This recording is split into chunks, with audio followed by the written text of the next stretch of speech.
Goeiemôre en hartlik welkom vanoggend by ons Sondagoggend 8uur lewendige uitsending hier op die Dak International Ministries op Facebook. Prys die naam van die Here. Nou my naam is Stanley. Ons het 'n bediening al van 2014 af hierso op Facebook en ons is bly tans in Langebaan in die Wes-Kaap. En ons het in Pretoria begin, ons het al die jare daar gebly, ons is nou so 6 jaar hierso in Langebaan in die Wes-Kaap, so dit is waar vandaan ek uitsaai. Nou goeiemôre, hartlik welkom aan jou vanoggend by ons lewendige uitsending, oudergewoonte, Sondagoggend 8uur. Prys die naam van die Here en dit is ons laaste uitsending voor die konferensie, wat Dinsdag begin is, nog 2 dagies. Vandag, môre, dan Dinsdag, dan kom ons almal daar by Melkbosstrand by mekaar en ons gaan heerlik konferensie hou tot Vrydag en dan Saterdag gaan ons almal terug huis toe. Prys die naam van die Here. Is julle opgewonde? Is julle bly om so deel te kan wees van 'n saak wat die Here ook by mekaar geroep het? Halleluja. Die Here het so voorsien en hy het mildelik voorsien sodat die konferensie moontlik gemaak kon word en dat daar kan kossies wees, geestelik, tydelik en daar's soveel verrigtinge. Dit gaan net 'n heerlike tyd in die Here wees. En die kinders gaan dit ook verskriklik geniet en die jong mense. Daar gaan soveel dingetjies wees sodat ons almal 'n heerlike tyd in die Here kan hê. 2 dagies, vandag, môre. Ek sê dit nou met 'n groot opgewondenheid in my stem, maar 'n groot benoudheid in my maag. Prys die Here, maar ek kan ook nie wag nie. Dit is 'n benoudheid en 'n lekkerte en ons prys net die Here vir sy genade, sy goedheid, sy guns, sy grootheid en sy almag. Halleluja. En ons hartjies is so seer vir julle wat nie daar kan wees nie. Ons weet hoekom die rede is, wat is die saak en wat is die situasie. So asseblief moet nooit skuldig voel nie. Die Here voorsien soos hy voorsien en maak 'n pad soos hy 'n pad kan maak en ons kan die Here net daarvoor loof en prys. Ons sien daar so die Delpos af van 'n byl. Hulle is super opgewonde en ook almal en ek hoor maar net so tussen die lyne en wat gebeur en so aan en almal wat net hulle gewig ingooi. Julle gaan by die konferensie sien wie almal daar was. En ek wil nie nou op die lig uitsonderings maak nie, maar ek kan vir jou sê, tot gister nog, dit is nou 'n ander probleem, tot gister nog het ons gesukkel. Gam en Ancient, hulle werk hard aan Loetswil om seker te maak, hulle kan soveel mense as moontlik by die konferensie kry, en tot gister het hulle nog met 'n groot transportprobleem gesit. Hulle het eers dit opgelos gehad, toe die oplossing breek toe weet hulle wat se kant toe nie, toe is daar nog 'n oplossing, en nou ja, nou lyk my daar's nou 'n finale oplossing. So kom ons bid vir die Loetswillers, vir Gam en Ancient wat daar stuur is, wat almal by mekaar moet kry, almal in daai karre moet kry, die bagasie gepak moet kry, dat hulle veilig ook by die konferensie kan uitkom en ook wel terug. Hulle hart, hulle siel is daar, hulle sê soveel as moontlik mense wil hulle saamvat, so ons prys die Here ook vir hulle ywer. En julle wat van Gauteng afkom, daar so is daar in die Jordaan wat van Stella daar in die Noordwes afkom, die Mosselbaaiers, almal hier so uit die Weskus uit, ons kan die Here net loof. Joey daar van Katoo af, as jy nog nooit van Katoo gehoor het, dit voel ook soos Katoo, jy weet nie waar is dit nie, maar dit is daar so. Sy gaan ook met die bus kom, saam met haar kleindogter, en Dani Jordaan, as julle ingeskakel is, Dani en Joey, julle gaan heel moontlik op dieselfde bus wees, want hy stop eers by Stella Vryburg, né?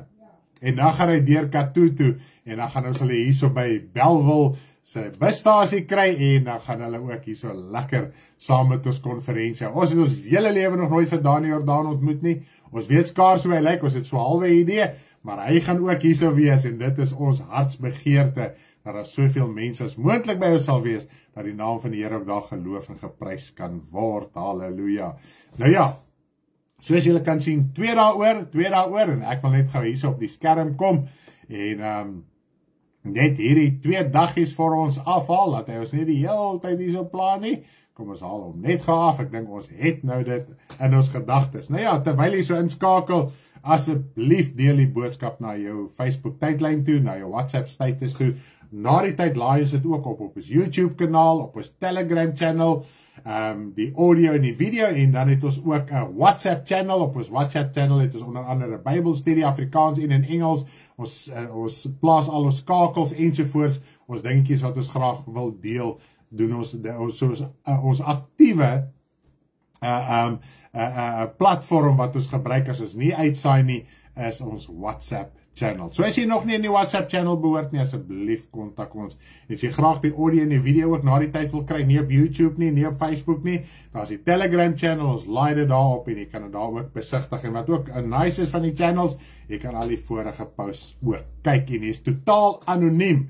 So niemand gaan jou stalk en jou profile kry en al die tipe van goeders nie, want partykeer behoort mense aan die groepe net om mense se inligting te kry en hulle te stalk en ek weet nie wat alles nie, voordeel uit mense uit te kry. So dit is ook die voordeel, so dit help so 'n bietjie met die privaatheid ook. Maar asseblief, moenie privaat bly nie, kontak ons, praat met ons, dat ons weet wie jy is, halleluja, dat ons weet man, jy is ook op die channel, en dan kan ons ook lekker tyd saam met jou spandeer en 'n pad saam met jou geestelik stap, halleluja. Daar sê, ons is super opgewonde, wil nie die vlug mis nie, nee, julle gaan hom nie mis nie, Kitty, julle is gesorted. Ag, die Here is so goed, en ons wil net dankie sê vir Melinda en Bernardus, hulle gaan vir Kitty en vir Lizelle en vir Ewald, nee, die seun is Engel nie? Ewald, ja, dis Lizelle se seun, Kitty se kleinkind, hulle gaan hulle lughawe toe vat, en as dit die wil van die Here is, gaan Melinda hulle ook kry, om hulle terug te vat na hulle huis toe. Ag, so dit het ook vir ons uitgewerk, ons het nie geweet, hoe gaan ons daai plaasmense hierso kry, en op die lughawe, dis die eerste keer dat hulle almal vlieg, Lizelle, ek dink Kitty het al gevlieg, Lizelle en Ewald, en hulle is super opgewonde, en klein Ewald was nog nooit sy lewe by die see nie, so ja, ons gaan hulle geniet en opkuier, so ek hoop julle is reg daar, so uit Stofberg uit in Mpumalanga, dis daar naby Middelburg, van Melinda en Bernardus hulle bly, halleluja. Nou ja, nietemin, ons vliegtuigmense, as dit die wil van die Here is, vanaand gaan die bookings oopgaan, dan gaan ek julle check-ins doen, en dan gaan ek vir julle verder met julle praat, wat moet gebeur, want omtrent almal wat nou vlieg, het nog nooit gevlieg nie, daar is 2-3, maar ons gaan net dinge 'n bietjie deurpraat. Nou ook net 'n ander reëling, ons gaan nie vanaand gebed byeenkoms hê nie, ons het nog so dinge, paar dingetjies om deur te gaan met die kinderbediening, dit is nou vir alles wat rondom die kinderbediening gebeur, so ons gaan sak en pak vanmiddag, weer bietjie daar so na Hopefield toe, Ruida en ons en Karel almal gaan bietjie saamkom, maar ons het 'n paar dinge wat ons moet finaliseer en deurpraat van die kinderbediening.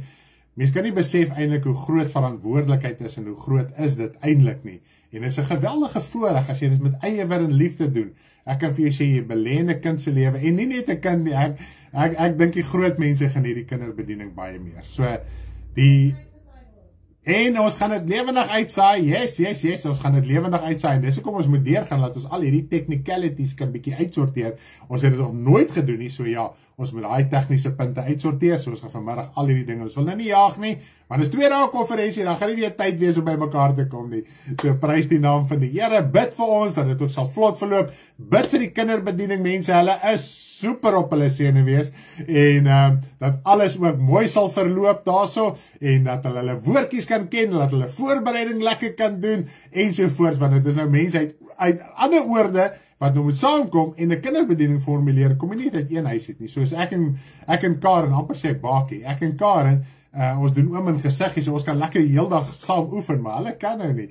Nou ja, so bid vir hulle, dat hulle ook lekker kan saamkom en die naam van die Here groot maak. En, ons het al klaar die groepe opgedeel, maar jy mag nie weet wie dit is nie, jy gaan dit eers by die konferensie uitvind. So die groepe is super exciting, ons gaan groepe hê op die konferensie, julle gaan lekker saamwerk, in die kombuis gaan julle saamwerk, julle gaan laaste aand 'n lekker opvoeringkie doen, ja, prys die Here, en dan gaan ons ook so die afsluiting hê, as dit die wil van die Here is, Vrydag aand met jou opvoering, halleluja, moenie te veel stres nie, dit gaan net 'n lekker te wees, ons wil lag, ons wil in die Here ons self net geniet, en dit is waaroor die hele konferensie gaan. Daar sê, dit is nou alles afgehandel. Nou ek gaan vanoggend ons laaste deel doen oor afval en herlewing. Nou ek gaan vandag hoofsaaklik fokus op die hele saak van herlewing. Ja, voordat ons daarby gaan uitkom, gaan ons eers oopmaak met gebed. Ons gaan nie vanoggend nagmaal hê nie. Ons sal eers weer na die konferensie, soos wat die Here wil, sal ons julle op hoogte hou wanneer ons weer nagmaal hier op die lig sal hê. Daar sê. Hemelse Vader, ons kan U net loof en prys en eer en verheerlik vir die genade, die groot en barmhartigheid van U. Selfs in hierdie week het ek gelees, selfs in Jeremia, as ek dit nie mis het nie, maar het hy ook gepraat van, soos wat Jonas sê, ek het geweet, U is 'n God groot van goeie tierenheid en barmhartigheid, en een wat berou het oor die onheil waaroor U gespreek het. Vader, wat 'n voorreg. Israel het dit geweet, die feit dat Jonas het geweet, die feit dat Jeremia het geweet, daar's op ander plekke ook opgeteken. Hulle het geweet, U is 'n groot God, Vader, en weet ons dit altyd. Nie net is U groot nie, maar U is barmhartig, en U barmhartighede is nie elke dag. Dis net om vir ons te verstaan, dis nie dat U slaap in die aand soos ons en dan wakker word nie, U is altyd wakker, maar vir ons is dit nie, Vader, en ons moet vandag weer verstaan, U barmhartigheid in ons lewe is nie. As ons voel, Here, die dag van gister was vir ons te veel gewees, ons kan dit nie hanteer het nie, nou moet ons net weet en verstaan, vandag is U barmhartigheid weer nie. Dit begin weer nuut, Vader, halleluja, en so moet ons barmhartigheid teenoor mekaar en teenoor alle mense nuut wees vandag, want omdat U Gees in ons hart is, moet ons U gesindheid hê, ons moet U gesindheid uitleef, ons moet vergeet van die dinge wat in die verlede is, soos Paulus sê, ek vergeet van die dinge wat agter is, en ek strek my na dit wat voor is. Wat lê vir ons voor? Die ewige lewe, Vader, die redding, die verlossing in Jesus Christus, halleluja. O, ewige Vader, ons wil U loof en prys. U Seun het vir ons gesê, ons moet U kom vra. Hy gaan nie namens ons vra nie, en hoe sukkel ons met hierdie saak in ons lewe. Ons bid tot Jesus. Jesus, sal U hy dit vir my doen? Jesus, sal U dat vir my doen? Nee, Here Jesus, U het gesê, ons moet die Vader vra. U is nie die deur, ons moet in U naam die Vader vra, want die Vader self het ons lief, en ons gaan die ewigheid saam met die Vader ook spandeer, en saam met U, Here Jesus, maar in die hemele gaan U nie meer die middelaar wees nie, want die Vader gaan ons, hy gaan die trane van ons oë afvee, hy gaan ons vertroos, en ons gaan in ewigheid in sy alomteenwoordigheid wees, Vader, op die nuwe hemel en die nuwe aarde, wat U besig is om te skape, die nuwe Jerusalem, waarmee U besig is, halleluja, die hemels en die stad Sion, halleluja, by die feestelike vergadering van die regverdiges, by die 10.000 van engele, by U, by die lewende wesens, by alles wat ons nie nou kan sien nie, maar ons verlang, ons hart verlang daarna toe, maar tog is ons benoud.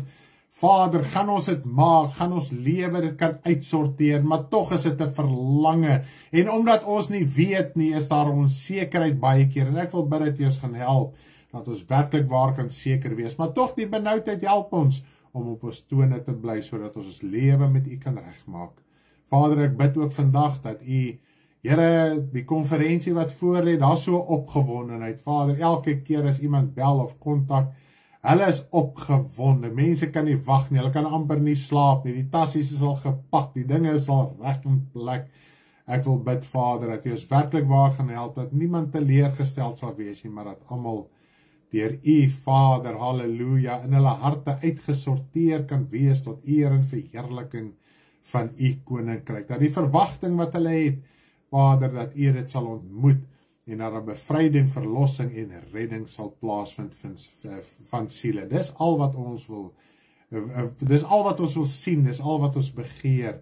Selfs U kinders baie keer sit met raaisels en knope en dinge in hulle lewe, wat hulle terughou en wat hulle nie halter om nie vorentoe te beweeg nie, wat hulle vrymoedigheid steel, en so wil ons bid dat U ons gaan help, ook hierdie konferensie, dat hierdie sake ook uitgesorteer kan word, Vader. Ek wil ook bid vir vanoggend se diens, dat U my sal help, dat ons vanoggend, Here, tot eer en verheerliking hierdie boodskap kan bedien en kan uitleef en kan predik, en Vader, want ons weet weer eens vanoggend, ons verkondig dit nie net aan mekaar nie, en dit is uiters belangrik, dis waar die evangelie gaan, sodat ons los kan kom, dat siele gered kan word, hulle wat U nog nooit aangeneem het nie, dat hulle gered kan word, maar ons weet ook, terwyl ons U bedien, almal in die hemele, die bose geeste magte van duisternis in die lig, Satan homself, die engele almal hoor hierdie woord en boodskap vanoggend. Vader, halleluja, gebruik dit, dat die koninkryk van U bevorder kan word, in Jesus se naam. Amen. Daar sê, prys die Here, dit is amazing, om so lekker te kan bid. so heerlik te kan bid. Halleluja, wat 'n opgewondenheid. As jy nou eers ingeskakel het, 2 dae tot by die konferensie. Halleluja. Vandag môre, Dinsdag klim almal op die vliegtuie en busse en karre. En dan kom ons saam hier so die groot trek hier af na Melkbosstrand toe. Dan gaan ons lekker daar saam kuier in die naam van die Here groot maak. Halleluja. Ek het nou Beaufort vergeet. Hulle moet kom. Want hulle die hout en die wors. En die mens. Kathleen, hulle en Fransie. Ai, dit is so 'n heerlikheid. Julle mag nie by die huis bly nie. Anders sit ons in 'n probleem. Maar nietemin, ag, dankie vir almal se bydraes, vir julle opgewondenheid, vir dit wat julle doen in die Here. Dis amazing om dit so te verstaan. Karen sê vanoggend, in plaas dat ek en sy die tafels reggemaak het in plaas van Riet en Jolene.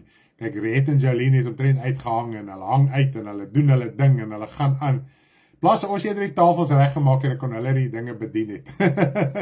Geestelik bedien het, maar dit is ons voorreg, ons geniet dit so baie. Elkeen het sy deel wat hy moet doen. So ek weet jy Riet, is jy reg daarvoor?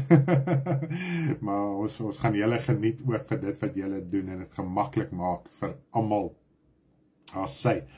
En dan, ja, dit was die laaste rondom dit. Ons moet aangaan met ons boodskap vandag, anders te praat ons net konferensie. Dan gaan ek alles sê, en ons moet eerder daar kom om dit te geniet. Is dit nie so nie? Daar sê, dankie vir die skakel wat jy daar geshare het, Terrence van, van Terrence, daar so by die Dak International Ministry. As jy die link sien daar so, dan kan jy op hom klik, en dan kom jy by die Dak International Ministry se WhatsApp groep uit, en dan kan jy daar so follow, baie dankie vir die moeite wat jy daar gedoen het. Nou, volgende gaan ons oor na die boodskap toe. Nou, ons is nog besig met ons boodskap oor afval en herlewing, ons reeks daaroor. Nou, vandag is ons laaste deel, as die wil van die Here is, ek glo dit sal wees, en ek gaan net hoofsaaklik konsentreer op herlewing, want die groot sê is, daar's 'n verwagting in die Christelike wêreld. Ek nou toe ek op bekering gekom het, was dit al geprofeteer, het was al gesê, dan gaan op 'n stadium 'n groot wêreldwye herlewing plaasvind. Lag, die Delport so lekker daar so reed. Nou ja, so ons gaan vanoggend daar konsentreer. Ons gaan na die skriftuurlike korrektheid daarvan kyk. Nou in ons vorige 2 afleweringe het ons hoofsaaklik net oor afval gepraat, en ons het gesien en bepaal dat dis nie afval wat nog moet kom nie, dis 'n afval wat reeds daar is. So in 1 Timoteus 4 vers 1, dit was ons een skrif wat ons gedoen het, wat hy sê in die laaste dae gaan die afval daar wees, het hulle klaar besef, hulle is reeds in die laaste dae. So hulle het net gesê, hulle het eintlik herhaal wat gesê was van die verlede in die laaste dae. Ons is in die laaste dae, so ons sien en ervaar die afval rondom ons. En die beginsel is oorgelaat, voordat die duiwel geopenbaar kan word, moet daar afval kom. Natuurlik is die voorbeeld van Judas Iskariot vir ons nagelaat, want die Bybel praat in 2 Tessalonisense 2 van die seun van die verderf. Nou, Judas Iskariot is vir ons daai voorbeeld. Hy was in Jesus se kerk, in hakkies, hy was in sy gemeente, hy was in sy binnekring, hy was deel van die bestuursraad in ons dag en tyd, as ons nou so sal stel. So hy het daai intimiteit beleef van die Here Jesus, en tog het hy met tyd afvallig geraak as gevolg van sy geldgierigheid. Dit is wat sy hart oopgehou het, was sy geldgierigheid geweest, want hy het van die geld gesteel wat ingekom het in Jesus se bediening. En ons kan ook sien, in Jesus se bediening het mense ook bydraes gelewer tot sy bediening, en dit was eintlik 'n algemene, normale ding in die tyd van die Jode. As jy as 'n rabbi of 'n meester erken was, het jou volgelinge ook finansiëel bygedra tot jou bediening. En as ons ook kyk na koning Saul byvoorbeeld, voordat hy nog koning Saul geword het, en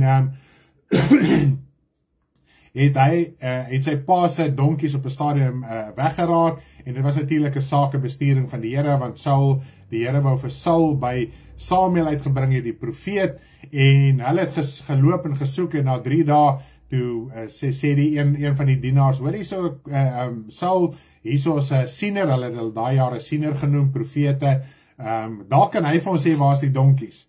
Toe sê Saul, maar wat het ons vir hom te gee? Wat kan ons vir hom gee,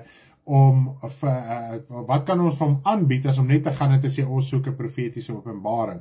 Natuurlik, dit wat hulle gehad het, hulle gesê, okay, dit is genoeg, kom ons gaan na die profeet toe, dan kan ons dit vir hom aanbied. Al wat ek hierdeur wil sê, Mense het hulle verpligting verstaan. Selfs in die Ou Testament, waar hulle geestelike leiding, voeding ensovoorts kry, het hulle ook 'n finansiële verpligting teenoor daai persoon, sodat hy kan aangaan om hulle te bedien en by God te kan hoor wat is die situasie. So nou net terloops om dit so te noem. So dit is nie verkeerd om finansiëel by te dra nie. Dis net die hele saak van die Ou Testamentiese tiendes wat gepreek word rondom jy gee om te ontvang.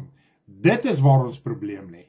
In die Nuwe Testament gaan dit glad nie meer. Nêrens word die tiendes as 'n wet weer herhaal nie. Behalwe die Here Jesus het op een plek gesê, julle moet die een ding doen sonder om die ander ding na te laat. Nou, in die tyd van die Jode het hulle net verstaan as jy gee is, gaan dit oor tiendes. So toe gebruik hy die term tiende om te verstaan, as jy finansiëel gee, onthou net, daar's 'n geestelike verpligting ook.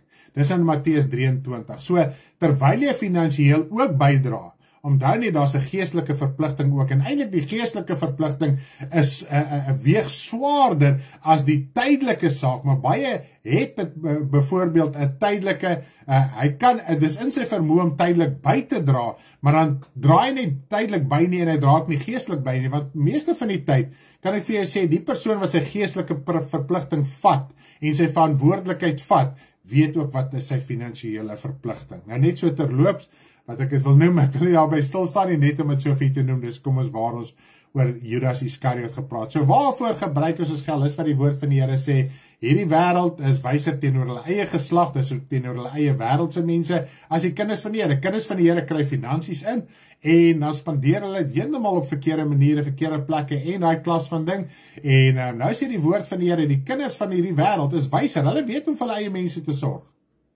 Nou die kinders van die Here weet partykeer nie om vir hulle eie mense te sorg nie. En natuurlik, en dit is eintlik die hartseer as ons daarna kyk, Matteus 25, wat hy sê, as jy nie vir 'n kind van die Here sorg dan, die geringste van die broeders nie, kan jy verlore gaan, al sê jy is 'n kind van die Here.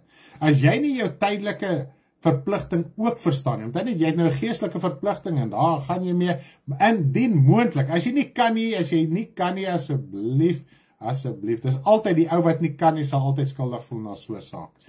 Baie kan meer doen as wat hulle sê hulle kan doen, en dan doen hulle dit nie, en weet jy wat gebeur, op die einde van die dag kan jy wel verlore gaan, as jy ook nie daai broederliefde aan die dag lê nie. Nou ja, prys die naam van die Here.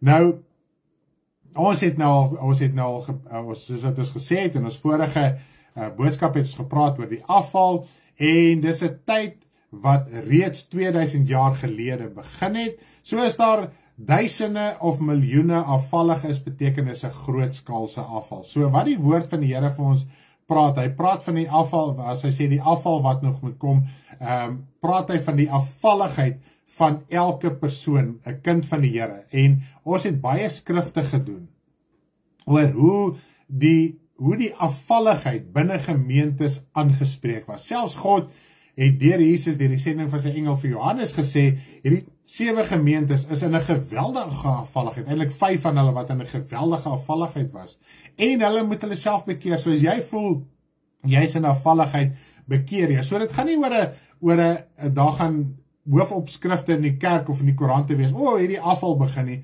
Afvalligheid gaan oor jou persoonlike lewe. Natuurlik, daar's biljoene mense oor die wêreld, en volgens statistiek is amper die helfte van die wêreldse populasie Christene, en ons weet dit sluit die meerderheid van dit sluit Katolieke ook in, en allerlei vorm van Christenskap, en so daar's 'n afvalligheid, en as natuurlik miljoene individue afvallig is dit 'n grootskaalse afvalligheid, en jy ken dalk vandag net 'n paar mense wat afvallig is.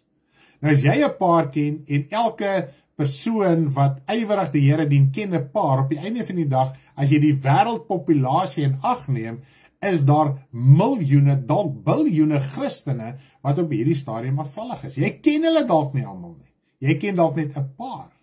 En dit is wat die woord van die Here vir ons sê, dit is die afval waarvan die woord praat. So dan moet afvalligheid wees, en as daar afvalligheid is, dan word die mens van sonde, die Satan, in jou geopenbaar, soos met Judas Iskariot. Judas Iskariot, Jesus sê, hy as individu, is 'n seun van die verderf. So as ons afvallig raak, gee ons lewe eintlik weer terug in die hand van Satan, in die hand van die duiwel, en weens ons afvalligheid word ons geopenbaar as die seun van die verderf. Met ander woorde, ons doen dan weer die wil van die duiwel, en dan dan verklaar ons eintlik Satan is wie ons Vader. So dit is waaroor dit gaan. Hy het gehoor gegee as mens en daarom was hy die seun van die verderf genoem. Nou as ons gehoor gee aan die duiwel as 'n mens, dan word elke individu seun van die verderf en op die einde van die dag, as daar miljoene is daar miljoene seuns van die verderf. Ek hoop ons kan dit so verstaan. Nou ek gaan net gou 'n laaste punt doen oor die afval, dit gaan baie vinnig wees, en dan gaan ek oorspring na die herlewing toe. Dit is net amazing, ek kan nie wag om al by uit te kom nie. Kom ons lees nog 'n gemeente waar daar afval ingekom het, en ook in hierdie gedeelte is daar so 2 dinge wat hy baie mooi bespreek. Nou dit is 'n gedeelte waar Paulus vir die gemeente van Efese toegespreek het. Hy was by Efese gewees en hy daar so omgegaan, hy was op pad Jerusalem toe gewees, en juis op hierdie punt, toe hy uiteindelik by Jerusalem uitgekom het, nadat hy deur Efese gegaan het, dit is waar hy gevang was deur die Romeine ensovoorts, waar hy in gevangenskap was, en uiteindelik was hy Rome toe, en daar het hy voor die keiser te staan gekom. So hy het geweet, hy gaan nie weer hierdie gemeente sien nie, want hy gaan in gevangenskap, gevange geneem word in Jerusalem. Goed, nou kom ons lees hierdie gedeelte. Dis nou hierdie gedeelte wat hy besig was om met hulle te praat. Handelinge 20 vers 27 tot 31. Handelinge 20 vers 27 tot 31. Sê, want ek het nie nagelaat om aan julle die hele raad van God te verkondig nie. Dit het hy vir 3 jaar gedoen. Hy was vir 3 jaar in die gemeente van Efese. Gee dan ag op julleself en op die hele kudde waaroor die Heilige Gees julle as opsieners aangestel het, om as herders die gemeente van God te versorg, wat hy deur sy eie bloed verkry het. Vers 29. Want ek weet dit, dat na my vertrek wrede wolwe onder julle sal inkom en die kudde nie sal spaar nie. Nou praat hy van hierdie wrede wolwe wat gaan inkom. Jesus praat ook mos van die wolwe in skaapsklere, hulle wat hulle voordoen as apostels, maar hulle is nie werklik apostels nie, ensovoorts. So, en ons het bepaal in daai tyd, hulle wat voorgee dat hulle apostels is, die verleiding, die gees van die antichrist, al die dinge, het ons wel bepaal. Dan moet ons weet, dis die laaste tye, dit is die afval. So hierso skryf Paulus, die afval gaan by julle begin. Hier gaan 'n afvalligheid kom, en hier gaan 'n grootskaalse afvalligheid kom, en hierdie wolwe gaan julle nie spaar nie. Ja, uit julle self, en dit is eintlik die hartseer, dit is wat ons in 1 Johannes 2 vers 18 ook lees. Die antichriste, hulle wat hulle rig teen die waarheid van die evangelie draai, dan dit gaan nie oor dit gaan nie net oor die persoon wat heeltemal wegval van die geloof nie, dit gaan hoofsaaklik, as ons kyk na al die skrifte van afvalligheid, gaan dit oor hulle wat hulle rig op die waarheid draai, maar hulle is nog steeds besig met die Christelike geloof, met die gedaante van godsaligheid, hulle preek nog die evangelie, hulle is ywerig besig met die evangelie, selfs die gemeente, hierdie spesifieke gemeente van Efese, toe God met hulle gepraat het in Openbaring 2, toe die Here vir hulle gesê, julle laaste werke is meer as julle eerste werke, maar daar's een probleem by julle. Nie 2, nie 3, nie 4, nie 5 nie. Daar's een kern doktrine leerstelling probleem in julle midde. En as julle nie van dit gaan uitsorteer nie, gaan ek, God, julle verwyder. Dis eintlik skrikwekkend. Mense moet die erns van afval verstaan. In plaas om te wonder oor die afval oor die wêreld, wat help het ek weet 10 miljoen mense is afvallig, maar my eie lewe, hoe is my eie lewe? Is ek afvallig? Vergeet van die aanhou langs jou, is my lewe reg, is ek vurig vir die Here, dien ek die Here, want as jy afvallig is jy deel van die groot afval, wat al reeds 2000 jaar gelede begin het. Goed, ja, uit julle self sal daar manne opstaan, wat verkeerde dinge praat, om die disippels weg te trek agter hulle aan. Daarom moet julle waak, Jesus het gesê, waak en bid, waak en onthou dat ek 3 jaar lang nag en dag nie opgehou het om elkeen met trane te vermaan nie. So wat het Paulus vir 3 jaar gedoen? Hy het die woord van God aan hulle verkondig. Hulle het nie 'n sogenaamde herlewing beleef nie, wat ons predik nie, hierdie Sondag opgesuikery met musiek en ligte en al hierdie dinge nie. Hy het dood eenvoudig die evangelie aan hulle verkondig, en ons gaan vandag bietjie daaroor verder praat. Prys die naam van die Here. So, in die Christelike geleedere, en dit is die gelykenis wat Jesus sê, die onkruid groei saam met die koring in dieselfde grond, wat dieselfde water kry, selfde elemente, selfde alles. En die Here sê, moenie daai onkruid uitroei nie, tot die dag by die oesdag. Goed, so hier sien ons 'n duidelike voorbeeld van afval wat in die gemeente van Efese plaasgevind het. Nou dis dieselfde Efese, die Efesiërs wat jy lees in die Bybel, as jy ook daardeur gaan, dan sien jy in die eie ook die probleme wat in die gemeente van Efese aangegaan het. En op die einde van die dag het God vir hulle gesê, ek gaan julle verwyder as julle nie bekeer nie. So alhoewel ek het nou net gou 'n bietjie gerecap het, dat ons kan verstaan, dat die laaste dae het al 2000 jaar gelede aangebreek. Dis nie iets wat nog gaan kom nie. Die laaste dae het aangebreek, en ons gaan dit nou ook in die herlewing boodskap sien. Die laaste dae het aangebreek. Dis wat hy in 1 Johannes 2 vers 18 sê. Kindertjies, dis die laaste uur. As hulle al gevoel het, dis die laaste uur, nie eens meer die laaste dae nie, waar trek ons vandag? Dan wil ons nog redeneer oor dit wat nog moet kom. En ek kan vir julle sê, die meerderheid mense wat redeneer oor afval, is besig met afvalligheid. En dis eintlik 'n skrikwekkende deel. Daar is nie meer sy onderskeidingsvermoë in die deursnit Christen om te verstaan wat is waarheid en leuen nie. Die deursnit predikers het nie eens meer die geestelike vermoë om te onderskei wat is reg en wat is verkeerd nie. Goed, dis net baie interessant in die Ou Testament. Terwyl die hoëpriesters en die priesters diens verrig het, want dan het hulle dit mos in afdelings gedoen, maar daar was duisende, want uit die Levitiese ampt was die priesters en die hoëpriesters gekies. So natuurlik, daar was duisende gewees, so hierdie jaar het hulle afdelings gemaak, hierdie week of 2 is jou beurt, daai week of 2 is jou beurt, en so dat aangegaan. So terwyl hulle besig was met die tempeldiens, mag hulle niks wat van die wynstok afkom, geëet of gedrink het. Hulle mag nie rosientjies geëet het nie, hulle mag nie druiwe geëet het nie, hulle mag nie wyn gedrink het nie, hulle mag nie druiwesap gedrink het nie, niks van dit nie. Want ons weet daai klimate goed daai tyd, selfs met druiwesap en rosientjies, dit kan gis. En as jy gis en jy eet dit, is net sowel jy drink wyn, jy drink gegiste druiwesap, en dan kan dit jou dronk maak, is dit nie so nie. En die woord sê, julle moet dit nie doen nie, sodat julle nugter kan bly, dat terwyl julle besig is met die dienswerk, dat julle nugter kan bly om goed en kwaad van mekaar te kan onderskei, dat julle die regte oordeel kan vel, wanneer die volk na julle toe kom verraad. Julle moet nie besoop en dronk wees en nie weet wat om te sê nie. Nou, wat interessant genoeg is, elke kind van die Here, of jy nou jouself geringskat en of jy jouself nou nie geringskat nie, elke kind van God, die dag as jy jou hart vir die Here gegee het, is jy geroep as priester en as koning. So, dit is die groot ding, vanaf die Here Jesus Christus, elke liewe persoon wat die Here dien, is 24 uur 'n dag, terwyl jy slaap, wanneer jy wakker is, of het nou Sondag, Maandag, Dinsdag, maak nie saak of jy by die werk is, waar jy in die wêreld is, wat 'n sekonde van die dag, is jy in diens van God as priester.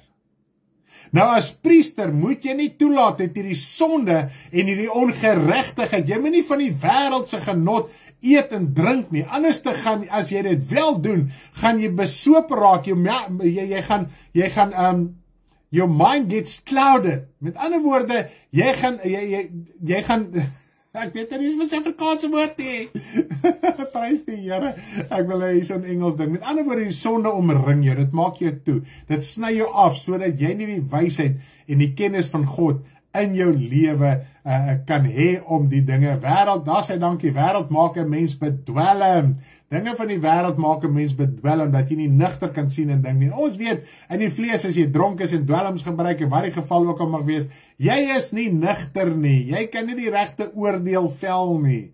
Okay, en jy praat altyd onsin, dronk mense praat altyd onsin, hulle kan glad nie praat nie, toe hy eerste wyn daar is, en drank daar is. Ek was daar, so ek weet hoe dit werk, en dan praat jy, man, hulle sal sê, jy is nie dieselfde mens nie. So ja, prys die naam van die Here, so moet ons daaruit leer, om ons nie te verstrengel in die dinge van die wêreld nie, want dit maak dat ons nie kan onderskei wat is reg en verkeerd nie, wat is waarheid en leuen nie, en ons as kinders van die Here, maak ons ongelukkig skuldig daaraan. Goed, en die Here wil ons herinner, hoor jy so, kom uit hierdie dinge uit, jy is 24 uur 'n dag hoëpriester, so jy moet catfoot loop, jy moet versigtig wees, jy mag nie deel raak van hierdie wêreld nie.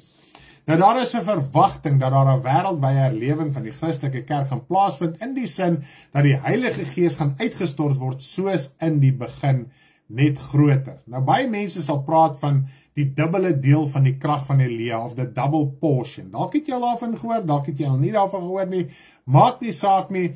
dit as jy hierdie terme al gehoor het, dit is waar het gaan. Mense verwag, hulle gaan hierdie double portion, of hierdie dubbele deel van Elia se krag gaan in die wêreld uitgestort word. En ongelukkig, baie predikers maak hulle self skuldig daaraan, dat hulle sê, hulle is die geprofeteerde Elia.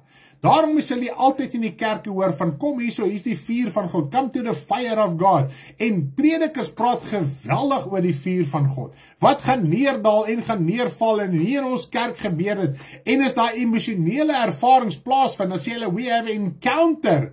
Hulle sê, jy moet hierdie encounter met die Here hê. Goed, is dit skriftuurlik reg? Nou wek die mens homself op, en is dit die opwekking waar hy mee besig is, wel skriftuurlik korrek? Dit is wat ons moet, die vraag wat ons moet beantwoord. Goed, so gaan die Heilige Gees weer uitgestort word, soos in die begin, net groter. Goed, prys die naam van die Here. Nou ek wil op hierdie stadium dit net noem. Die begrip herlewe kom voor in die Bybel, waarvan herlewing afgelei word. So die woord herlewing kom nêrens in die Bybel voor nie, maar wel herlewe, dan word herlewing afgelei as hierdie grootskaalse herlewing wat gaan plaasvind. Nou ons gaan kyk na die skriftuurlike korrektheid daarvan. Nou soos wat ons gesê het in ons vorige afleweringe ook, ons het partykeer is ons so, het ons nog soveel suurdeeg en besoedeling in ons, van leringe wat ons in die verlede geleer het. Rondom byvoorbeeld hierdie, ons het gehoor van die afval ook, en die groot verdrukking. Jy lees groot verdrukking, en lees jy sommer 7 jaar groot verdrukking. Mens lees woorde in die Bybel waar dan nie is nie, want iemand het gekom met 'n krag van oortuiging, om jou te oortuig, om dinge in die Bybel te lees waar dan nie staan nie.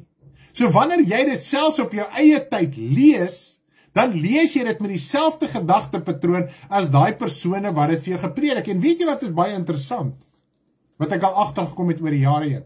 Mense sal ure en jare spandeer om na die leuen te luister en uiteindelik oortuig te raak van die leuen. Niemand was oortuig van die leuen net in een prediking nie.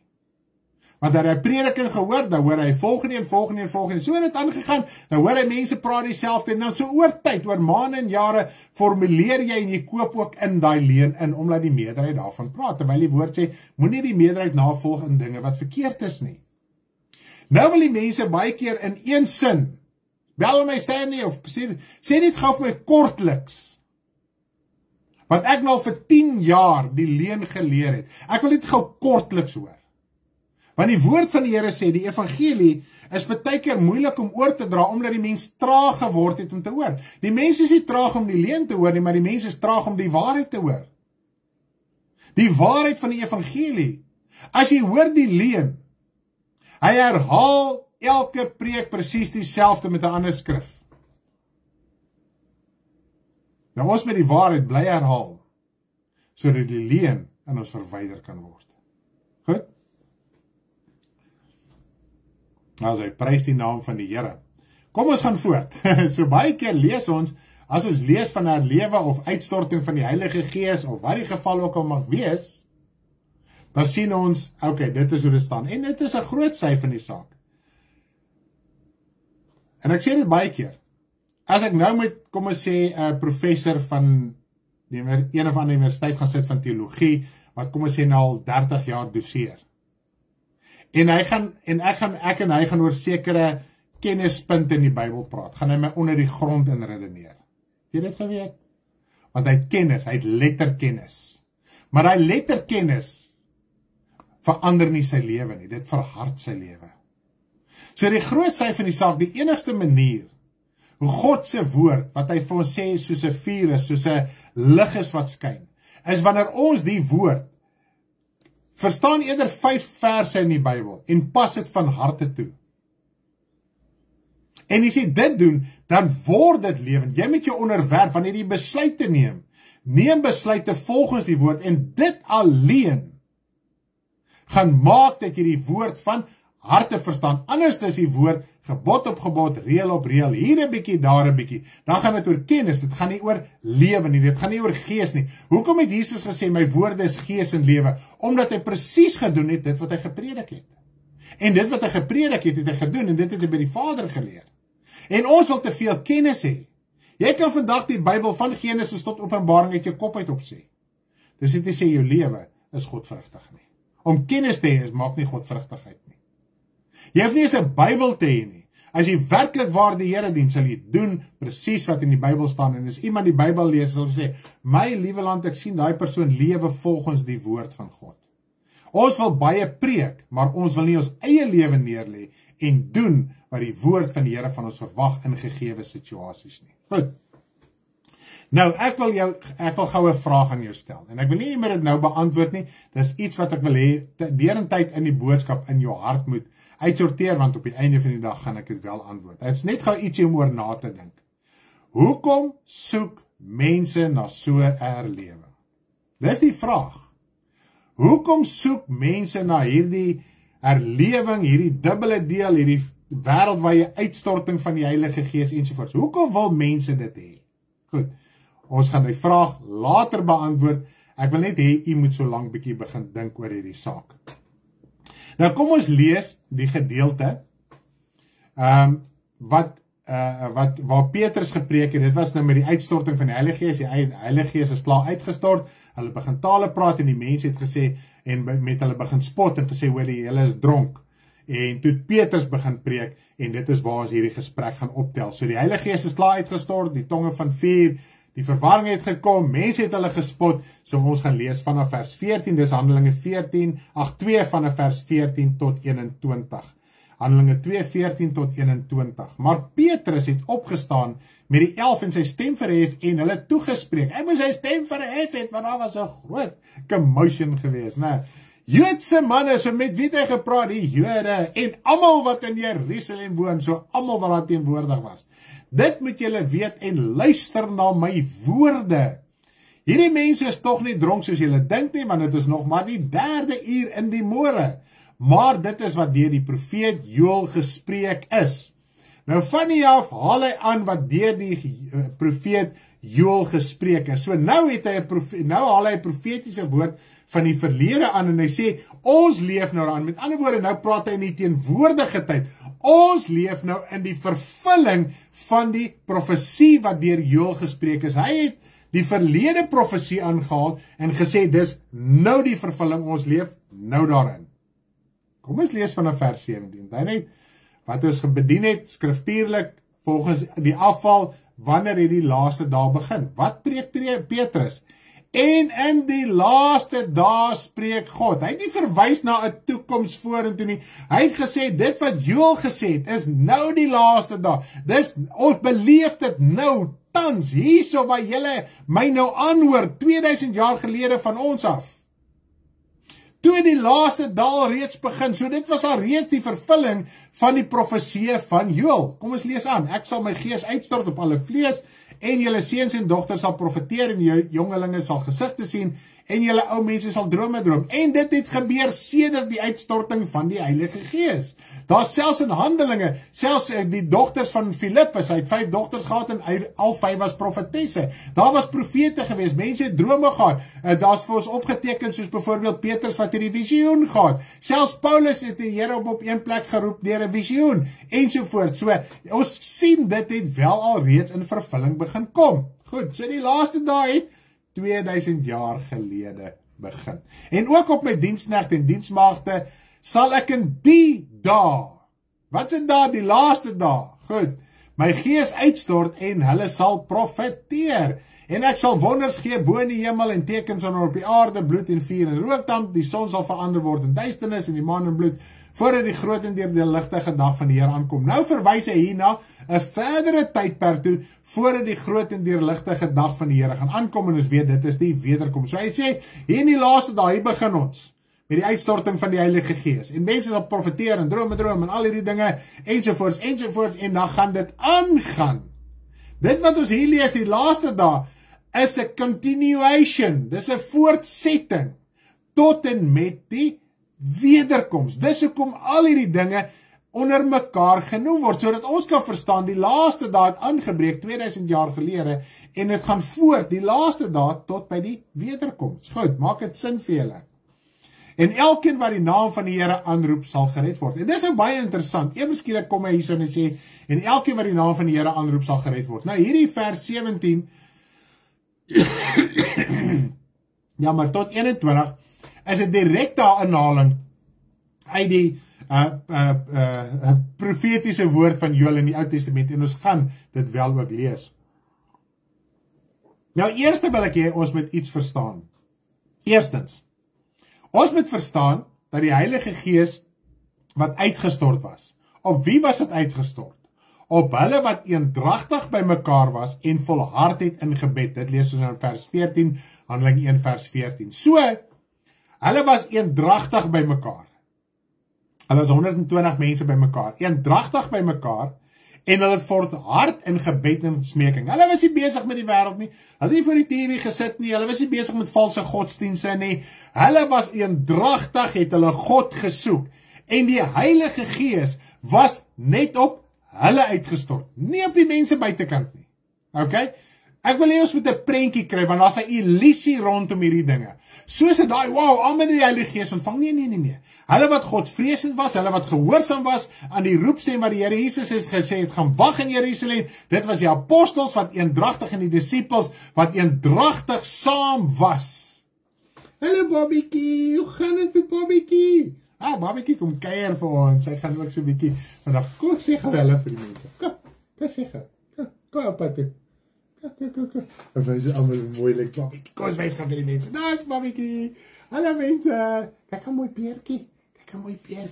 Hallo. Prys die Here. Hallo my sê kom vat. Sy is 'n bietjie skaam skugter, so ja, die konferensie toe gaan kom. Julle gaan vir Bobbiekie lekker opkuier. Halleluja.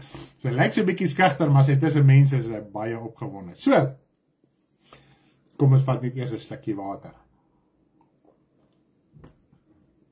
So, die Heilige Gees was net op hulle uitgestort. Nie op die res nie, inteendeel, wat het die res gedoen?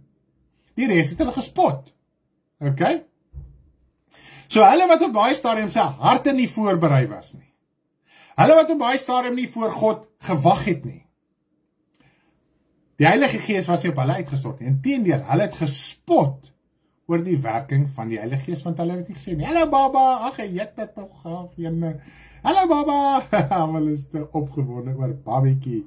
Prys die Here, Bobbiekie is letterlik 'n wonderwerk wat die Here gegee het daarso. Nou ja, ons loof die Here net daarvoor.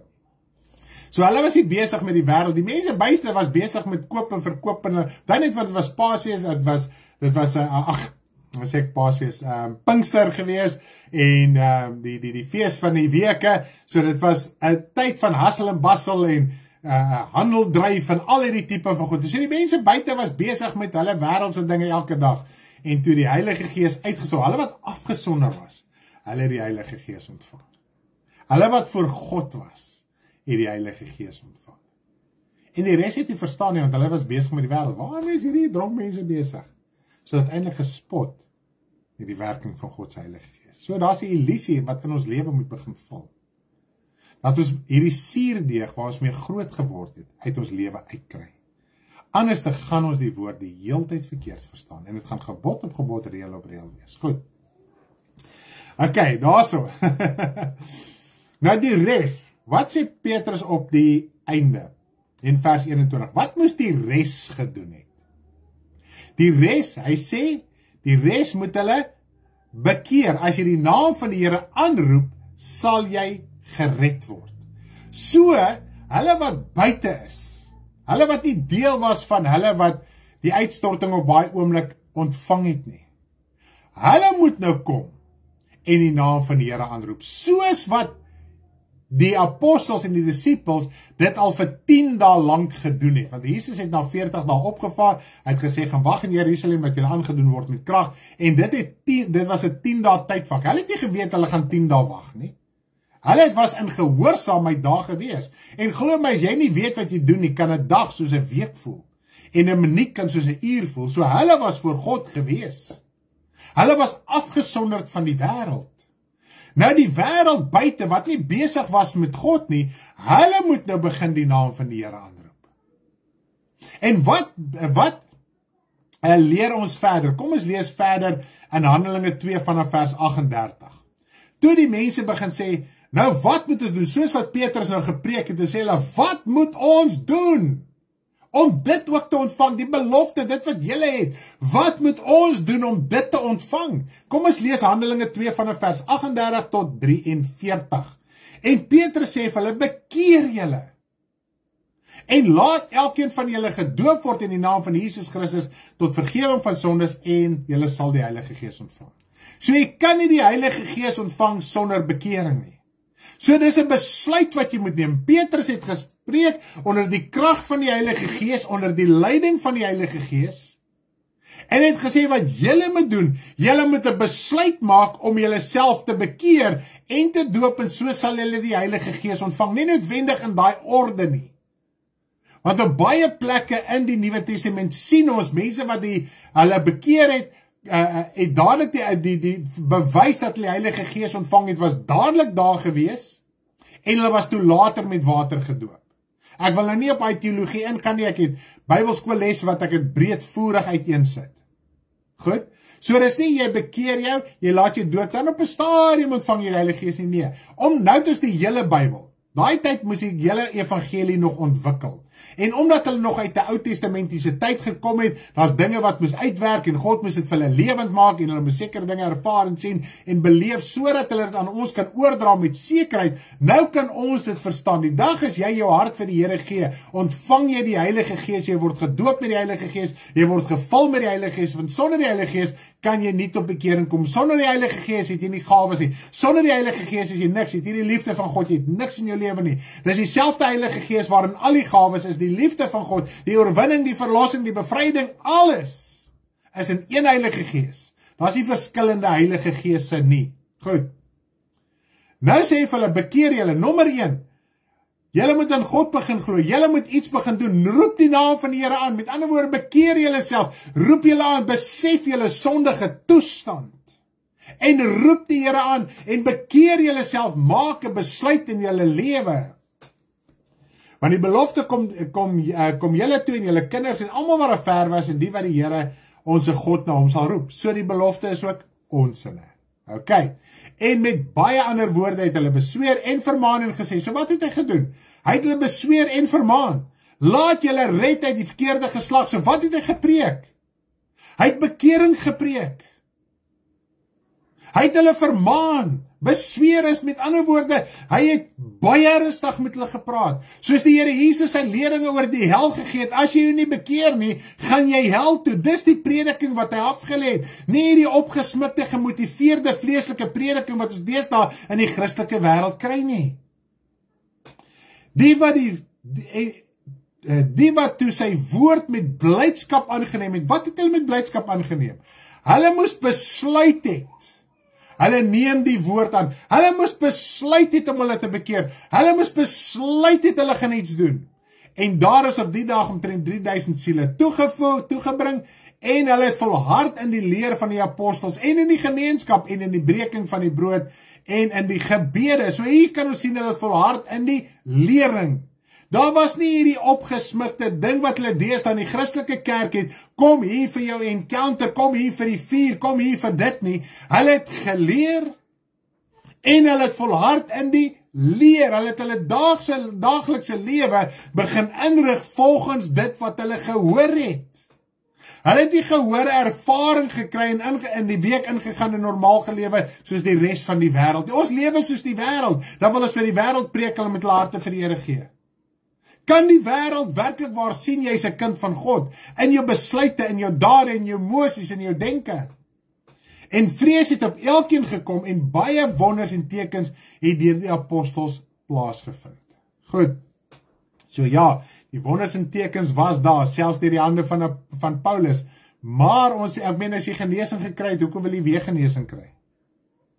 En ons sien ook die meerderheid van genesings was net genesings. Dit was nie hierdie opgesmikte ding, staan in die ry en dis hierdie emosies en almal val om en elke val om en niemand kry eintlik genesing nie. OK? Ek wil nie ons met uit 'n ding uitruk vandag. Ek bid dat die Here werklik waar die woord kan gebruik dat ons tot 'n nugterheid gaan kom, sodat ons herlewing in 'n regte konteks kan verstaan, volgens hoe dit in die woord opgeteken is. Goed. Nou die Heilige Gees is ook nie elke dag uitgestort, soos op die Pinksterdag na die tyd nie. Maar hulle moes in gehoorsaamheid aangaan met die evangelie. Wil baba by my wees? Sal jy dit by oupa wees? Och, jene. Hallo. Daar sy. Cool. Baba is hier, dit is cool. Ek love baba.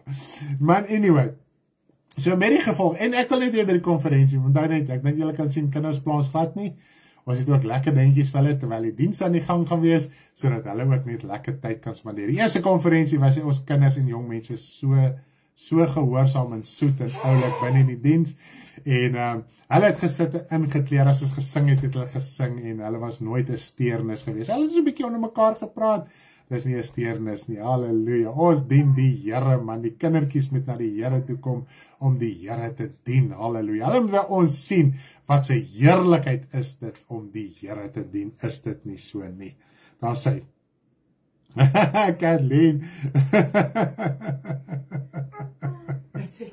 okay, Kathleen, asseblief, en nie te slim raak so voor die tyd nie, wat? Okay, kom ons gaan na die skrif in Joël toe. Nou die eerste vers, dit wat Petrus aanhaal in die laaste dae, in Joël is daar 'n ander woordjie, en ek gaan vir verduidelik hoekom is die ander woordjie daar.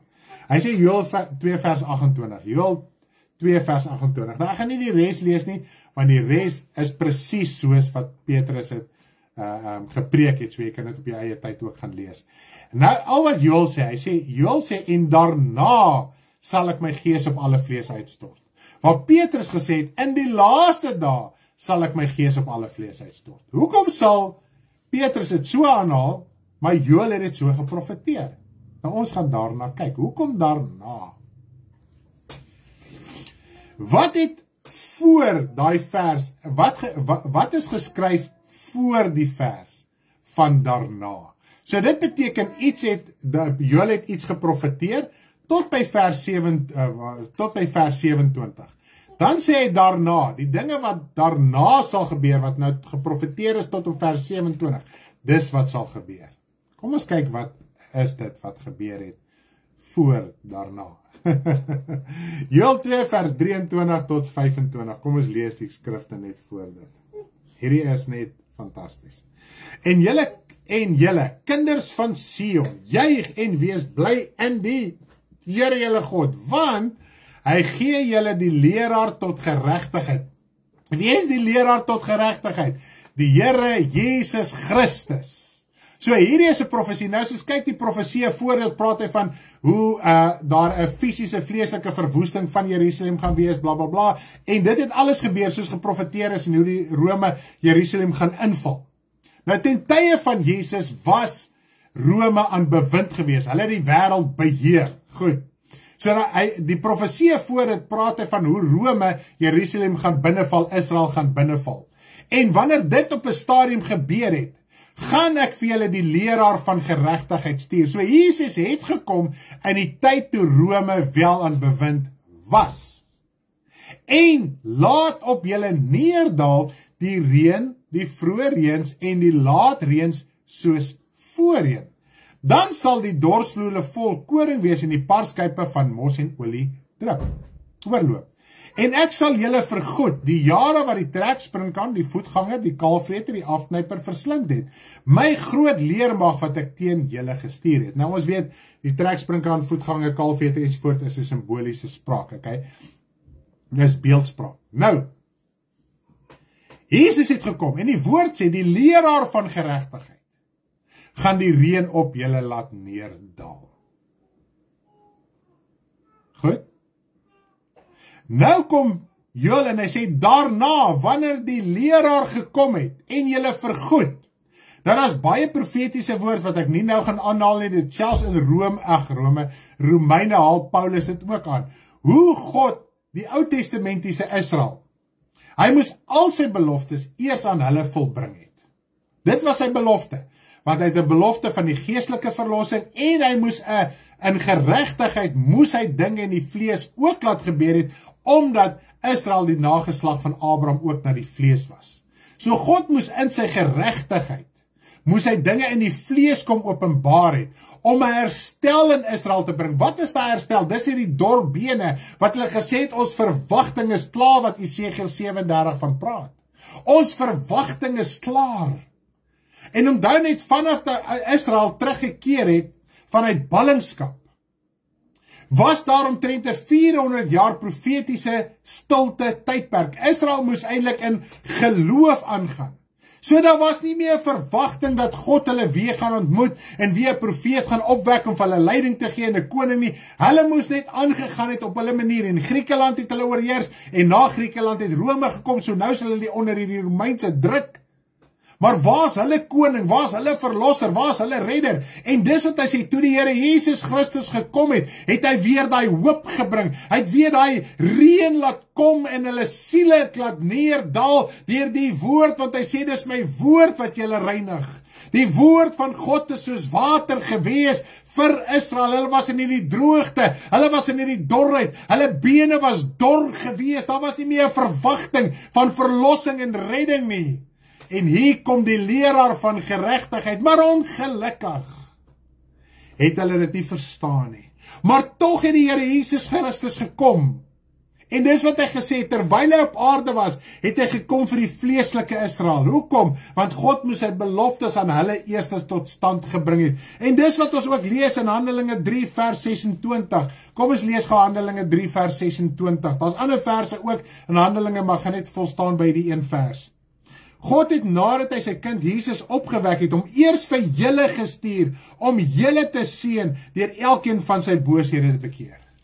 So die bekering, die verlossing en die reën, die woord wat hulle moes ontvang en dan het, hulle moes eers die woord ontvang het.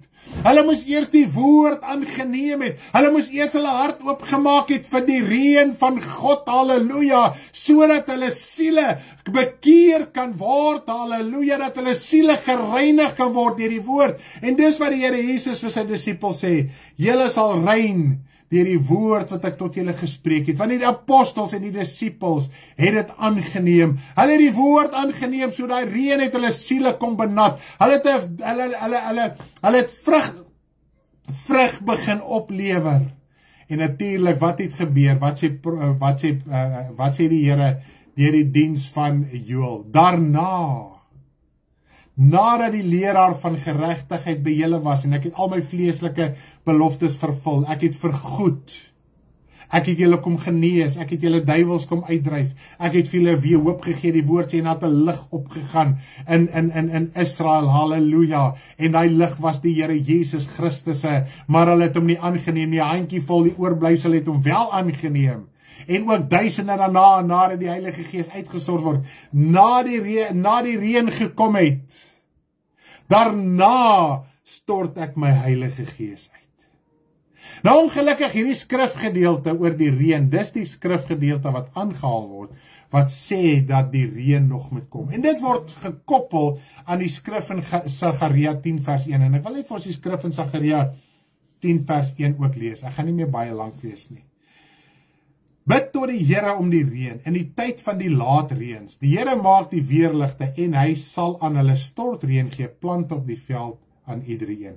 Dis juist hierdie stortreën wat uitgesonder word. Ek sê ja, die laatreëns was daar, dis wat nou Petrus geprofeteer het in Joël, maar as 'n stortreën. Hierdie profesie Sagaria was Ou Testament. Hy het 'n verwagting, God wil 'n verwagting in Israel begin skep het. Later in Sagaria lees jy ook van die leraar van geregtigheid gaan kom. Hy wat hierdie olyfberg, die berg van korrupsie, deur genade gaan wegsluit. Hy wat die olyfberg gaan split. Wat is die olyfberg van split? Olyfberg beteken Mount of Corruption, berg van bedorwenheid, berg van sonde. Toe die Here Jesus Christus gekom het, het hy die sonde vernietig in sy lewe, sodat die pad gelyk gemaak kan word vir ons, om na die nuwe Jerusalem te kan opgaan. Dit het niks met die vlees te doen nie. Dit is 'n geestelike saak. Jesus het van Getsemane af opgevaar. Hy was in persing in Getsemane, en die Getsemane was op die olyfberg. Dis waar hy split gekom het, sodat die pad gelyk gemaak kan word, dat ek en jy nou kan uitkom by die nuwe Jerusalem. Is dit nie amazing nie? So wanneer ons lees oor die uitstorting van die Heilige Gees, het dit niks te doen met die later eens en die vroeër eens in hierdie profetiese woord nie. Okay? En dit is nou ongelukkig die illusie wat geskep word. Hier gaan hier stort reën kom en almal gaan net onder die krag van die Here val en ek weet nie wat alles, die mense gaan hulle net bekeer. Nou heel eers moet jou hart vir die woord van God oopmaak. Jy moet jou bekeer. Jy moet jou lewe uitsorteer. Wat gebeur dan? Kom ons lees gaan Johannes 7 vers 37 tot 39. Wat gebeur wanneer jy jou hart vir die Here oopmaak? As ons nou dink aan wat Petrus gepreek het, wat het gebeur? Hulle wat die woord aangeneem, dan het hulle die woord aangeneem. Wat het toe gebeur? Hulle het die woord met blydskap aangeneem. En hulle het die Heilige Gees ontvang, en hulle is gedoop. En hulle volhard in die leer. Kom ons lees gaan Johannes 7 vers 37 tot 39. En op die laaste dag, die groot dag van die fees, het Jesus gestaan en uitgeroep en gesê, as iemand dors het, laat hom na my toe kom en drink. Halleluja. As jy dors het, kom drink van die Here Jesus. Halleluja. Jy moet jou hart vir hom oopmaak. Dis nie meer reën wat op jou gaan val nie. Daai profetiese woord het in Israel in vervulling gekom terwyl Jesus op aarde was en ons moet dit erken vir wat dit is. Wat sê hy? Nou moet ons van hom kom drink. Hy wat in my glo, soos die skrif sê, strome van lewende water sal uit sy binneste uitvloei. En dit het hy gesê van die Gees wat die sou ontvang, wat in hom glo, want die Heilige Gees was daar nog nie, omdat Jesus nog nie verheerlik was nie. So as jy jou hart vir die Here oopmaak, gaan die reën op jou neerdal, nee. Die strome van lewende water, want onthou nie die Heilige Gees bevestig die woord. So as jy nie jou hart vir die woord oopmaak nie, kan die Heilige Gees nie die woord in jou bevestig nie. So die strome van lewende water kan nie uit jou binneste uitvloei nie. Daar kan nie blydskap wees nie, daar kan nie heerlikheid wees nie, daar kan nie krag wees nie, daar kan nie majesteit wees nie. Halleluja, prys sy lieflike naam. Verstaan nie vandag, halleluja, ons kan nie 'n reën verwag nie. Daar's geen vergelyking in daai konteks met reën en die Heilige Gees uitstorting nie. Dis twee aparte gebeurtenisse.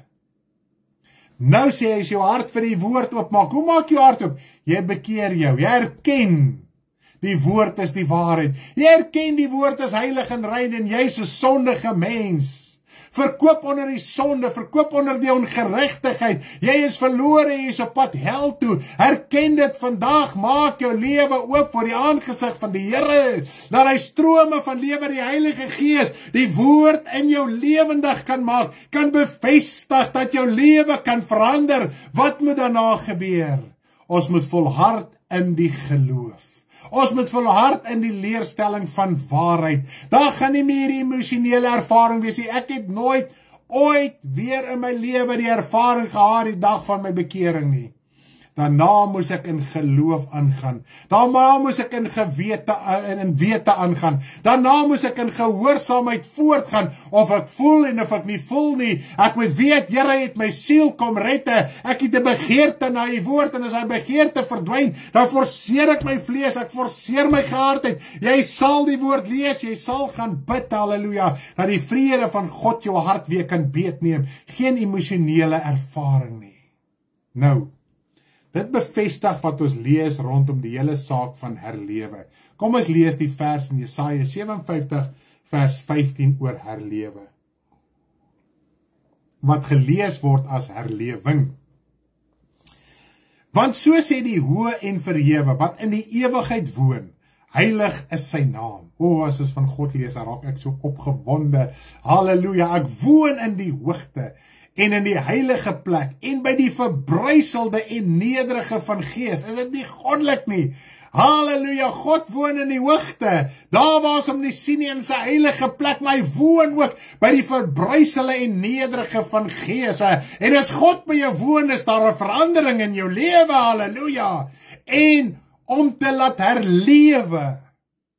die gees van die nederiges, en te laat herlewe die hart van die verbruiseldes. Met die uitstorting van die Heilige Gees was die apostels voor God, hulle was nederige, halleluja, hulle was verbruiseld, hulle was afhanklik, hulle het God gesoek, halleluja. Toe kom die Heilige Gees op die oomblik wat deur God bestel was, en hy laat hulle siel herlewe, nie die siele daar buite nie.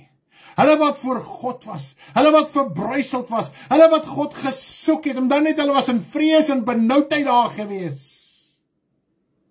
Hulle was in angstigheid, hulle was voor God gewees, hulle het nie geweet wat om te verwag nie, want Jesus is weg, wat gaan nou gebeur?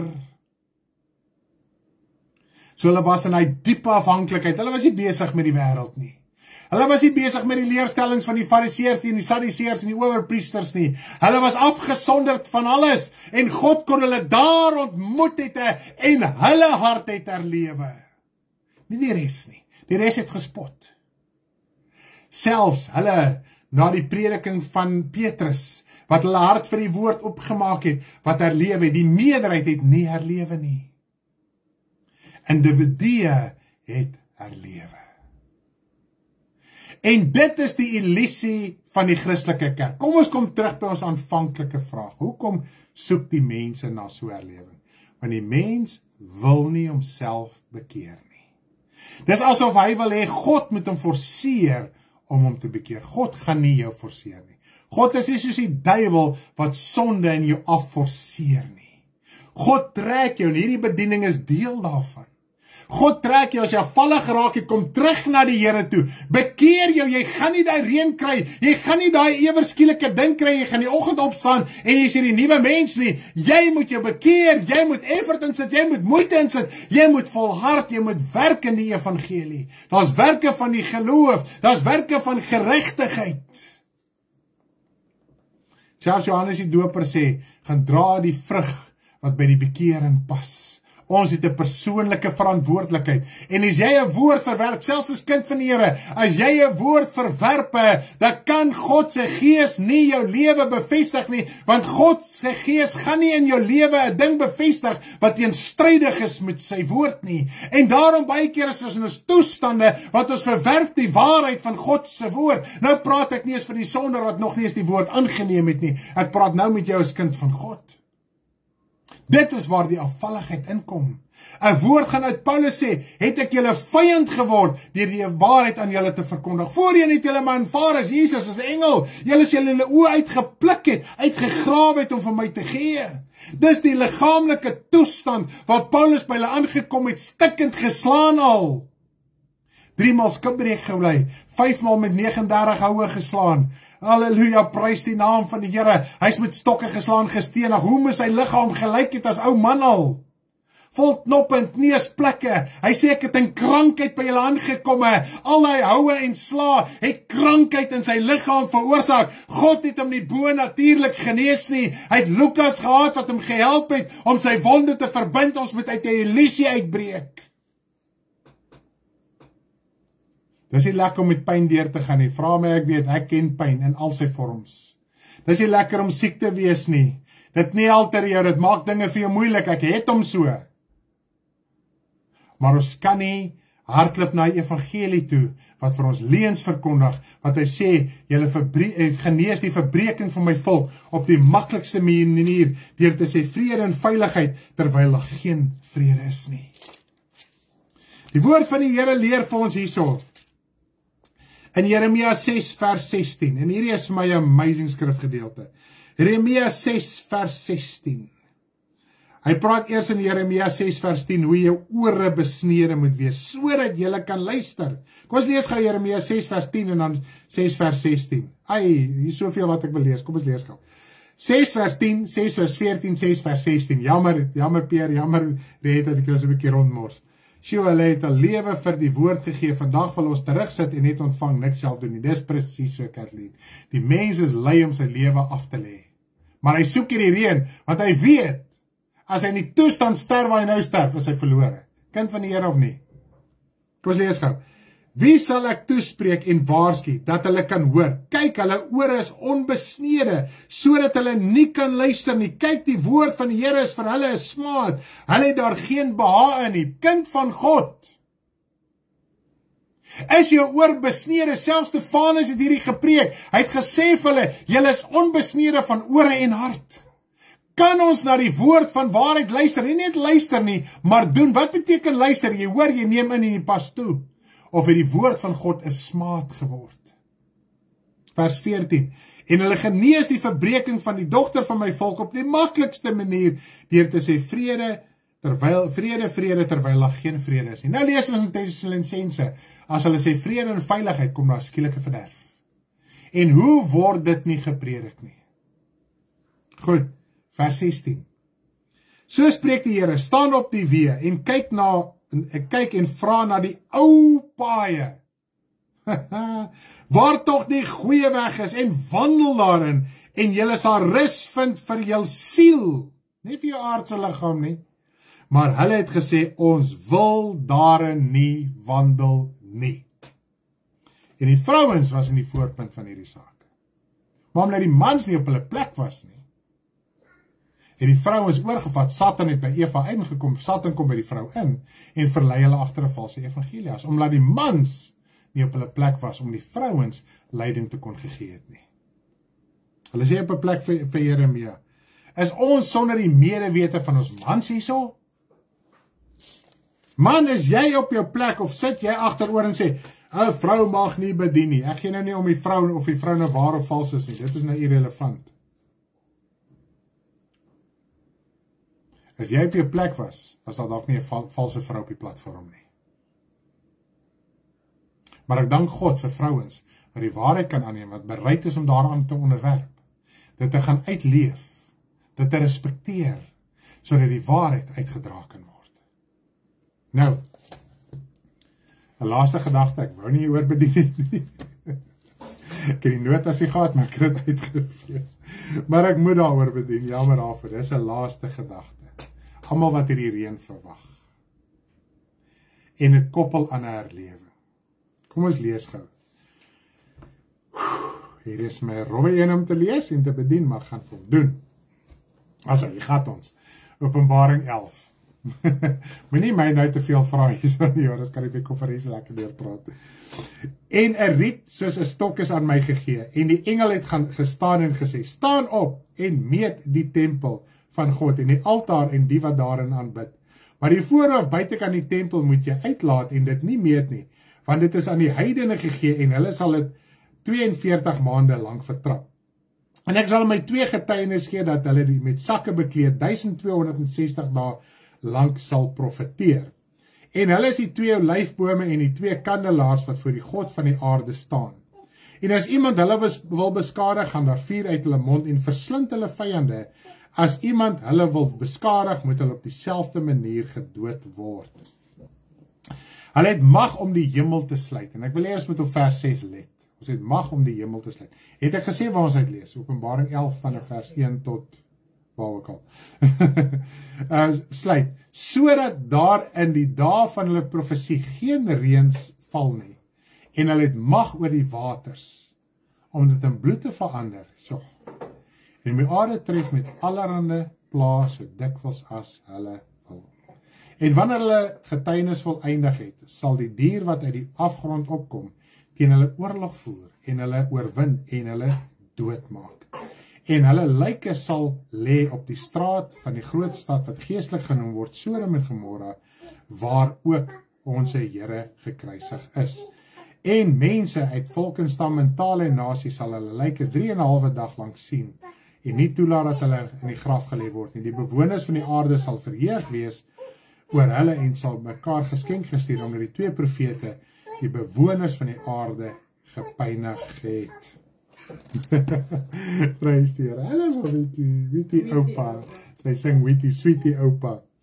Ons sien hier die 2 getuies. Die woord van God sê, ek het gelees tot vers 10. Hulle bedien in sakke klere. Sy kan aangaan, maak nie saak nie. Sy bedien in sakke klere. Hulle bedien in sakke klere. Dit is nederigheid, vernedering. Nie flamboyant, nie dit wat die kerk sê nie, nie die groot goed is wat die kerk opsmik, hoe groter en hoe meer flamboyant jy is, en hoe meer in aansien jy is, nou is gee guns by God, en hoe meer besittings jy het en so aan nie. Die twee getuies werk nie so nie. Johannes die Doper het nie so gewerk nie, Elia het nie so gewerk nie, almal soek die dubbele deel van Elia.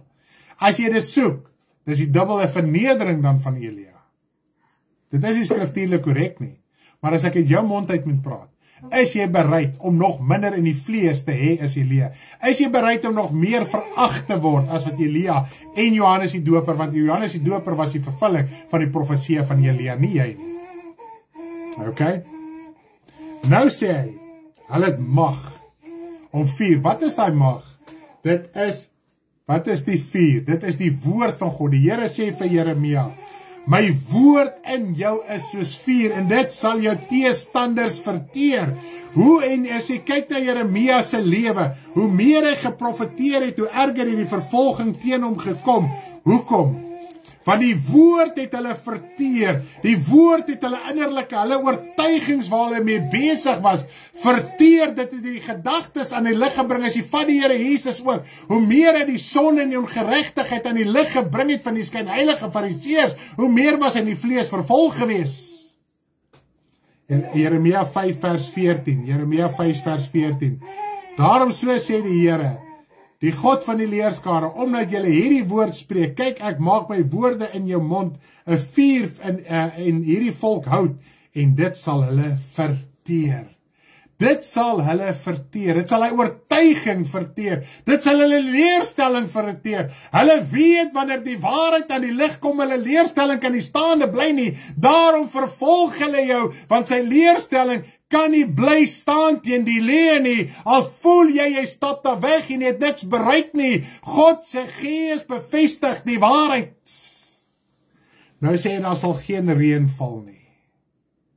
Dis skrikwekkend. Ons moet onthou, die Bybel praat van die twee getuies. Byvoorbeeld, as ons vat Johannes die Doper en Jesus, daar was 'n tyd gewees van voorbereiding. Beide Johannes die Doper en Jesus het 30 jaar gevat. Johannes die Doper, God het hom 30 jaar voorberei om 6 maande te bedien. God het vir Jesus 30 jaar voorberei om 3,5 jaar te bedien. So selfs vir die twee getuies, daar's 'n voorbereidingstydperk. En nêrens gaan jy nie nuusopskrifte waar kan lees, dat dis nou die aanvang van die 3,5 jaar, hier begin die tyd van die twee getuies, en die vertrapping van die Christelike kerk nie. Die waarheid nie. Alhoewel die vertrapping al 2000 jaar in die gang is, alles gaan op 'n klimaks kom.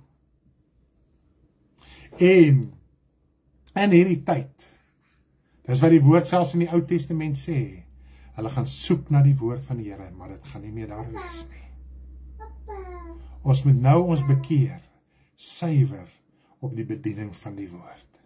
Hulle wat besig is met die leuen, jy wat met die waarheid besig is, jy gaan aangaan. Dit gaan jou staande hou in hierdie tyd. Dit gaan die tyd wees waar die merk van die dier geïmplementeer gaan word. Daar gaan nêrens 'n bord wees sê nou 3,5 jaar nie.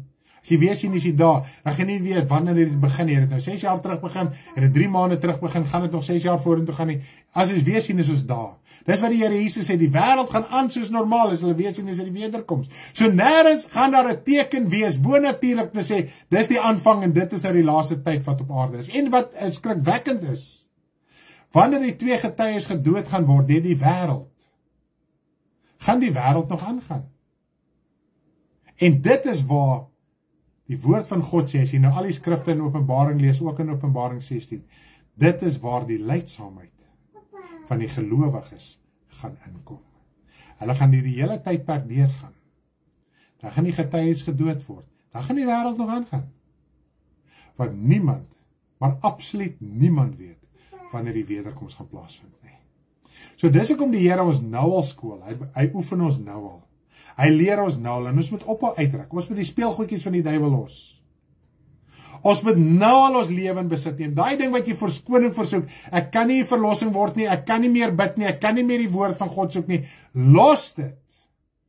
Ons gaan in 'n tyd en ons is klaar daar. Dit hoef nie eens meer verder te gaan as wat ons nou is nie. Die afvalligheid is so groot. En hoe meer die druk gaan word, wat het ons geleer? Wat gaan gebeur as die druk meer word? Elke ou gaan maar net homself openbaar. So al hoe meer mense om jou gaan jy sien, maar mense val net af, mense val net af. Hy gaan nog kerk toe. Hy gaan ywerig kerk toe, inteendeel hy gee sy geld en sy tyd en sy moeite en sy bloei en alles daar. Prys die Here. Maar dit wat hulle verwag, daai reën, gaan nie daar wees nie. Prys die naam van die Here. Maak die woord vir u sin. Maak dit u as kind van God opgewonde. Om te dink dit is 'n handjievol. Die Here het gesê oorblyfsel. Oorblyfsel beteken letterlik krummels. So ons as kinders van die Here kan deel wees daarvan. Mag die Here hierdie woord baie ryklik vir u seën. Wil jy baie sê vir die mense, juffroukie? Kan jy sê baie vir die mense? Kan jy sê? Bring haar. Kom. Kan jy sê baie vir mense? Kan sê, môre, kan sy so mee op sy tafel. Daar sê, kom ons maak toe, daar sê nie vir oupa. Bye almal, sê bye vir almal. Sê bye. Bye, tata. Bye almal, tata. Oh, daar is iets in die pad. Oh, vandag.